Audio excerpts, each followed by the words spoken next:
बातमी मुलुंडमधली सोमय्यांच्या कार्यक्रमामध्ये मारहाण करणाऱ्या आणखी 8 शिवसैनिकांना आता अटक झाली आहे। काल रात्री ही कारवाई करण्यात आली आहे।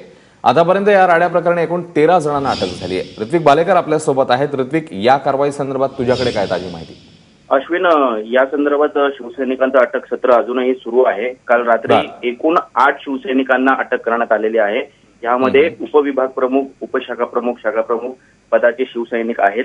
त्याचबरोबर यापूर्वी 5 जणांना अटक केलेली होती। त्यांना 1 दिवसीय पोलीस कस्टडी देण्यात आली होती काल हॉलिडे कोर्टमधनं।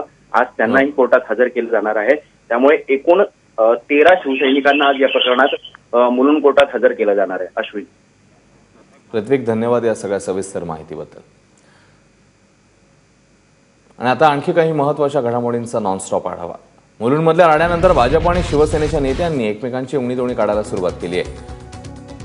मुलुंडमध्ये महापालिकेतील भ्रष्टाचाराचं रावण दहन हा भाजपचा अधिकृत कार्यक्रम होता। सुरुवात त्यांनी केली आहे, अंत आम्ही करू असा इशारा भाजपचे मुंबई अध्यक्ष आशिष शेलार यांनी दिला। तर शिवसेनेच्या नेत्या नीलम गोरेंनी भाजपशी संबंधित कंपन्यांच्या तथाकथित घोटाळ्यावर बोट ठेवत सोमय्यांवर निशाणा साधलाय। माफियांची दलाली करण्याची भूमिका जर कोणी घेतली असेल तर त्या विरोधातला संघर्ष करण्याची प्रेरणा आणि ताकदच कालच्या या प्रसंगातून आम्हाला मिळाले हे त्यांनी लक्षात ठेवावं। आता आमचा U-टर्न नाही, सुरुवात तुम्ही केली आहे, अंत आम्ही करू। माफियांना बिलकुल सोडणार नाही।